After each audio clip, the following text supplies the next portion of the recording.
Hey everybody, welcome back to the channel. Hope you're doing well, and I'm sure a lot of you out there are not doing so well because we had some news overnight from my Forex funds where they've actually now had to cease trading as a business, potentially temporarily, or it could be more a long-term serious thing. At the moment, there's not much around this one. All we have is a statement from them, which I'll put up on the screen, which essentially says that there's been an investigation from the Canadian and the US commissions into their business, their operating model, and because of that they've been frozen out and are no longer able to trade.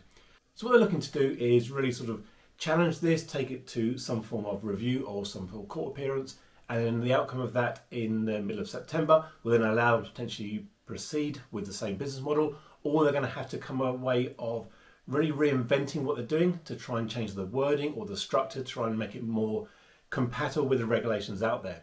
So it's been discussed for a long time whether the prop industry is actually going to get regulated.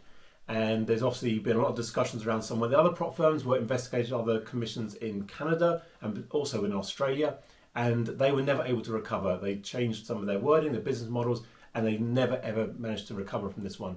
I do hope that my Forex funds are able to do that one because they've been a real breath of fresh air in the prop industry for the past. So over 2 years it's been going, but obviously in that 2 years they have become absolutely massive. Their turnover of traders and the actual revenue is absolutely huge. Their payouts are massive compared to other prop firms.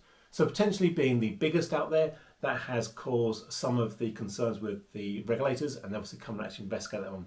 As well as potentially a lot of advertisement through some of the big tech companies, through YouTube as an example. A lot of ads are coming from them as well. So it could be that their bigger exposure, their bigger advertising has made them more aware to some of the regulators. And it could be that somebody who complained they've had a bad negative experience where they've gone in there and said, oh, I'm not actually trading with real money.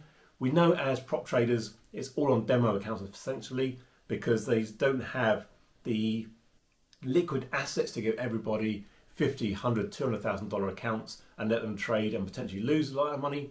But we are in their sort of grace favour where we know what the rules are, but some people want to bend them slightly, and if they feel aggrieved because they've had a problem or account suspended or not had a payout, they will go and complain to whoever they want to try and get people closed down.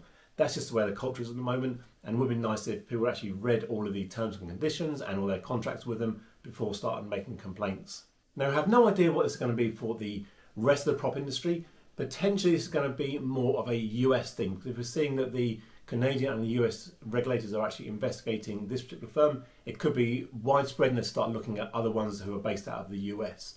Now we're still seeing a lot of firms based out of Europe, Central Europe in particular, as well as the UK, and these obviously are not coming under regulatory scrutiny right now, but if we're seeing that shift from the US, that might be that they end up having to relocate their businesses out to Europe or the Middle East, who therefore will be under the radar of these regulators.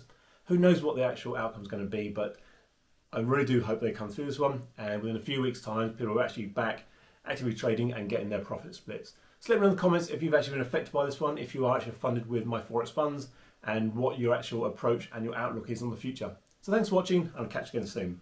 Cheers!